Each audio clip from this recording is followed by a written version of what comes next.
melunasi hutang mendesak yang sudah buntu dengan cara Allah. Bismillah, assalamualaikum warahmatullahi wabarakatuh. Allahumma sholli ala sayyidina Muhammadin wa alihi wasallim. Alhamdulillahirrahmanirrahim. Ya sahabat Kahfi, bisa berjumpa kembali. Saya doakan bagi semua sahabat Kahfi yang lagi melakukan riyadhah, nah khususnya yang lagi melakukan riyadhah sholawat 7 kata ya, sholawat Anas bin Malik, apapun yang menjadi hajatnya, saya doakan ya di malam Ahad atau malam Minggu ini dikabulkan. Nah, untuk semua sahabat ya, ada yang baru mengamalkan atau riyadhahnya itu, ada yang baru 3 hari, 4 hari, bahkan ada yang baru selesai berriyadhah. Nah, untuk semua sahabat yang lagi berriyadhah ya, sholawat 7 kata atau sholawat Anas ya, saya doakan apa yang menjadi hajatnya segera dikabulkan. Amin ya Allah ya Rabbal Alamin. Dan untuk semua sahabat Kahfi ataupun buat semua sahabat ya yang menonton video ini, jadilah majelis sahabat Kahfi dengan menekan tombol like, comment, share, dan subscribe. Jangan lupa ya, biar sahabat ketika ada video terbaru, sahabat langsung ada notifikasinya ya. Langsung sahabat bisa mendengarkan ilmu ataupun testimoni yang diberikan ya. Apapun yang menjadi hajat semua sahabat, saya doakan juga ya biar segera dikabulkan. Amin ya Allah ya Rabbal Alamin.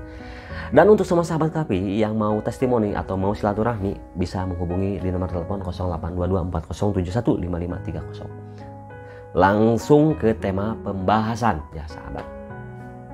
Bagaimana langkah tepat melunasi hutang cepat? Jadi begini ya, kita ketika lagi mempunyai hajat yang mendesak, yang benar-benar sudah buntu, tidak tahu lagi harus bagaimana, betul-betul kehilangan arah, tidak tahu apa yang harus dilakukan, bahkan otak sudah tidak bisa pikir lagi, blank gitu ya. Iya, udah begini salah, begitu salah, tidak tahu yang ada dalam hati ini. Ya, saya sering bilang tidur tidak nyenyak, makan tidak enak. Nah, apalagi ketika kita hajat ini sangat mendesak, apalagi masalah utang ya, ditagih, itu sangat tidak enak sekali ya sahabat.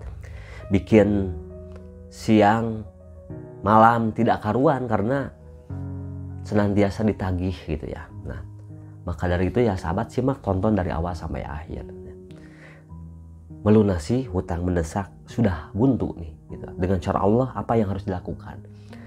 Begini ya sahabat, amalan jalur langit ini sering saya praktekkan, bahkan sudah menjadi senjata untuk saya ketika mempunyai hajat yang sangat mendesak. Salah satunya ya sahabat, dengan senantiasa melakukan sholat tobat. Nah, untuk sholat tobatnya untuk semua sahabat gitu ya, minimal itu silahkan 4 rakaat ya. Jadi setiap 2 rakaat salam ya. Lalu bacaannya apa aja ketika kita mempunyai hajat yang mendesak? Silahkan sahabat yang bisa, mau surat panjang mau surat pendek, silahkan diamalkan. Jadi sholat tobat ya, lakukan sholat tobat. Oh iya, untuk waktunya kapanpun ya, bisa kapanpun, tapi abdolnya lakukan bisa di setelah ba'da isya menjelang subuh, silahkan aja. Mau nanti barengan sama tahajud silahkan. Jadi untuk waktunya itu ya, sebelum saya menjelaskan ke sholat tobatnya, jadi waktunya setelah ba'da isya boleh sampai menjelang subuh. Mau barengan sama tahajud silahkan. Lakukan sholat tobat 4 rakaat setiap 2 rakaat salam. Untuk suratnya silahkan bebas. Nah, ini salah satu, masya Allah ya, salah satu amalan yang sering saya lakukan ketika hajat mendesak yang benar-benar sudah buntu ya gitu ya.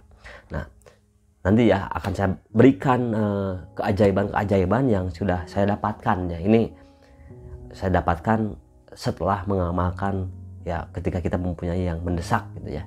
Gitu. Yang kedua, lakukan sholat hajat gitu ya. Sholat hajat ya. Oh iya, sebelum ke sholat hajat nih, kenapa kita harus melakukan sholat tobat ya? Kita ini setiap detiknya melakukan dosa. Bahkan bukan ini lagi ya, setiap detik, setiap menit, setiap jam, setiap hari, setiap minggu, setiap bulan kalau dikumpulin, wah udah segunung gitu ya sahabat ya, dosa-dosa kita itu. Maka kita senantiasa dengan bersolat tobat ya itu. Lanjut ya lagi ke sholat hajat, lakukan 4 rakaat itu minimal ya. Bagaimana kalau untuk tahajud? Kita melakukannya barengan di situ boleh. Nah, kalau biasanya kalau yang sholat tobat mau dibarengin sama tahajud, saya biasanya nih tahajud dulu nanti hajat gitu ya. Tapi ya silahkan ya sahabat, dikondisikan dengan sahabat ya, di mana waktu bisa sahabat silahkan. Yang terpenting jangan sampai ba'da isya tidak, pas begitu tahajud tidak, akhirnya tidak pernah melakukan, bukan tidak pernah ya, akhirnya nanti akhirnya kita kebutuhannya mendesak, akhirnya kita jadi jadinya keteteran karena kita jadinya banyak yang nagih. Kalau yang punya hutang, kita benar-benar dengan kebutuhan itu jadi sangat tadi, jadi karena kita tidak mengamalkan padahal kita lagi mempunyai hajat mendesak, akhirnya pikiran kita jadi tidak karu-karuan, akhirnya tidak bisa melakukan amalan jalur langit ini. Ingat ya, yang pertama sholat taubat, yang kedua sholat hajat 4 rakaat atau mau dibarengi sholat tahajud silahkan. Yang sudah witir silahkan gitu ya, yang pas dibarengan di tahajud silahkan gitu ya, seperti itu. Jadi ingat, lakukan sholat taubat, sholat hajat, sholat tahajud yang waktu tahajud ya, yang di ba'da isya jam 8, jam 9, jam 10, misalnya sholat taubat, sholat hajat, mau witir di situ silahkan gitu ya. Berarti nanti kalau mau tahajud tidak usah witir lagi. Setelah itu sahabat melakukan sujud di luar sholat. Nah, contoh ya, ketika hajat mendesak, apa ya yang menjadi mendesak hajat sahabat gitu ya. Kalau sahabat harus bayar misalnya tanggal sekian, sebutkan gitu ya sahabat, sebutkan. Jadi bacaan ketika sujud dulu ya, la ilaha illallah. Jadi ingat ya, ketika assalamualaikum beres langsung sujud dulu ya. Jadi kita minta sama Allah dengan sujud, la ilaha illallah wahdahu la syarikalah lahul mulku wa lahul hamdu yuhyi wa yumiitu wa huwa ala kulli syai'in qadir. Itu 3 kali. Lanjut lagi doa Nabi Yunus, biar diberikan jalan keluar, biar diberikan bisa menyelesaikan baik itu masalah bayaran, masalah apapun ya, itu bisa. Yang selanjutnya itu ya doa Nabi Yunus, la ilaha illa anta subhanaka inni kuntu minadz dzalimin 41 kali. Lanjut shalawat 7 kata 7 kali. Allahumma sholli ala sayyidina Muhammadin wa alihi wasallim. Bisa dengan shalawat yang lain silahkan, tapi yang saya lakukan ketika punya hajat mendesak dengan shalawat an-nasyiyah, karena ada 3 hal: harta, keturunan atau pasangan, dan umur kita diberkahkan. Setelah itu baru menyebutkan apa yang menjadi hajat kita ya dalam keadaan sujud. Bangun dari sujud sebagai wiridannya ya gitu. Oh iya, bangun dari sujud, kalau saya selalu menggunakan media air ya yang sudah kita siapkan. Ini pakai air jam-jam dan air hujan pertama ya. Ini kita pakai air jam-jam. Gimana kalau tidak punya dengan air biasa sendiri di rumah? Silahkan gitu kan. Dan untuk semua sahabat, jika mau misalnya yang dari saya yang sudah diriadohin silahkan. Nah, setelah itu ya sahabat, yang satu untuk diminum, ini sambil dibuka, yang satu untuk apa yang menjadi hajat kita ditulis ya, dimasukkan ke yang satu. Yang ada tulisannya ya. Ini setiap mau tidur dan bangun tidur dibasuhkan. Cukup 1 malam aja yang ditulis ini diisi kertas gitu ya. Cukup 1 kali aja. Tulisnya jangan diusah ditumpuk-tumpuk, kertas cukup 1 kali dan dipakainya cuma 1 minggu. Nah, tapi kalau yang ada ini ya, yang tidak ada tulisannya bisa dikonsumsi ya sahabat ya. Dikonsumsi. Nah, setelah setengahnya udah kita minum, kapan diminumnya? Kapanpun.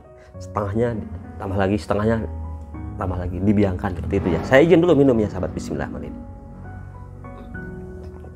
Masya Allah. Misalnya kalau habis minum ini suka dehem kalau kata orang Sunda mah. Gitu. Jadi Masya Allah gimana ya, seger gitu ya. Jadi rasanya ada sesuatu yang berasa nikmatnya tuh luar biasa ya gitu sahabat. Nah oh iya, nah setelah itu kita kirimkan dulu Al-Fatihah ya sahabat.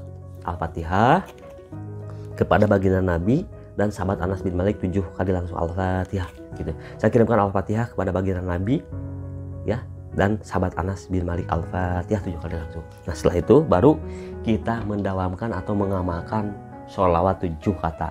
Sholawat an-nasyiyah yang bacaannya begini ya sahabat. Cara mengamalkan biar cepat, Allahumma sholli ala sayyidina Muhammadin wa alihi wasallim. Nah itu, jadi jangan dua kali, jangan berhenti di Muhammad. Contohnya begini, Allahumma sholli ala sayyidina Muhammad wa alihi wasallim. Bukan nggak boleh karena bacaannya seperti itu, tapi nanti akan lama. Ya, contoh, Allahumma sholli ala sayyidina Muhammadin wa alihi wasallim, itu kan satu napas. Tapi kalau Allahumma sholli ala sayyidina Muhammad wa alihi wasallim, itu akan lama ya sahabat. Begitu ya. Jadi itu diamalkan 7.000. Lakukan secara terus-menerus 7 hari tanpa terputus. Bagaimana kalau lagi riadoh kita boleh selonjoran? Boleh. Bagaimana kalau lagi riadoh kita batal? Apa yang harus dilakukan? Apakah diulang dari nol lagi? Tidak, lanjutkan lagi. Nah, maka untuk semua sahabat tuh ya yang mau pakai tasbih digital, silahkan ada di deskripsi, yang mau belanja silahkan ya gitu. Dan sajadah juga silahkan ya. Di situ ada yang mau ini bisa COD ya, sahabatku. Nah, iklan dulu ya sedikit. Atau mau Al-Quran ada silahkan. Ya untuk aksesoris di rumah, contoh misalnya kaligrafi ada ya silahkan. Nah untuk semua sahabatku itu ya ilmu yang saya lakukan jalur langit ya, salah satu ilmu jalur langit yang ketika kita mempunyai hajat mendesak. Alhamdulillah ya sahabat, kemudahan, keberkahan saya rasakan setelah mengamalkan sholawat 7 kata ini yang dilakukan tadi sudah disebutkan di atas. Jadi banyak sekali keajaiban-keajaiban yang tak terduga gitu ya. Malahan ada salah satu rekan saya, sahabat Kahfi, beliau mengamalkan, beliau itu seorang bisa disebutkan selalu namanya itu kalau di masjid itu selalu sering ikut sholat berjamaah, ikut terus gitu ya, rutin gitu ya. Nah beliau amalkan dalam keadaan mendesak gitu ya. Beliau ini selalu rutin di masjid. Ternyata pas begitu sering ke masjid, ada salah satu sahabatnya ngobrol di masjid gitu ya, bahwa kedahsyatan sholawat 7 kata atau sholawat an-nasyiyah ini bisa disebutkan tuh luar biasa. Nah akhirnya Masya Allah setelah beliau terapkan, praktekkan gitu ya, ternyata pas begitu ini beliau itu punya anaknya atau cucunya gitu ya sakit gitu ya. Berangkatlah gitu ya, mau ke rumah sakit. Pas begitu di jalan ada yang nitipin martabak, katanya ya sahabat ya, martabak. Padahal ya, yang mana si bapak ini gitu ya, beliau itu membutuhkan uang kalau nggak salah 7 juta atau 10 juta gitu lah. Nah akhirnya bapak tersebut menyangkanya itu martabak aja, ternyata pas begitu dibuka, Masya Allah gitu ya sahabat, ternyata itu uang kurang lebihnya 7 juta atau 10 juta, saya lupa lagi gitu ya. Seperti itu ya sahabat. Jadi keajaiban, keberkahan sholawat ketika kita mempunyai hajat mendesak ini diterapkan yang tadi dijelaskan itu Masya Allah luar biasa sekali. Nah itu ya sahabat ya, silakan untuk semua sahabatku yang mau mengamalkan, silahkan amalkan, praktekan. Ingat, STOP, S yang pertamanya apa? Syukur, syukuri dalam keadaan bagaimanapun. T, taubat, sering-sering melakukan taubat, baik dengan beristighfar, bersolawat, dengan melakukan sholat taubat. O, optimis atau berbaik sangka. Apa yang kita tanam itulah yang kita petik. Syukurnya udah, taubatnya udah, baik sangka atau optimisnya udah, pasti akan datang apa? Datang pertolongan Allah Subhanahu wa taala. Stop untuk mengeluh, stop untuk berputus asa, karena di balik sholawat ada pertolongan. Sholawat ilmu tanpa syarat. Saya doakan semua sahabat mendapatkan keberkahan. Itulah yang bisa disampaikan. Kurang dan lebihnya saya mohon maaf. Tunggu testimoni berikutnya. Wassalamualaikum warahmatullahi wabarakatuh.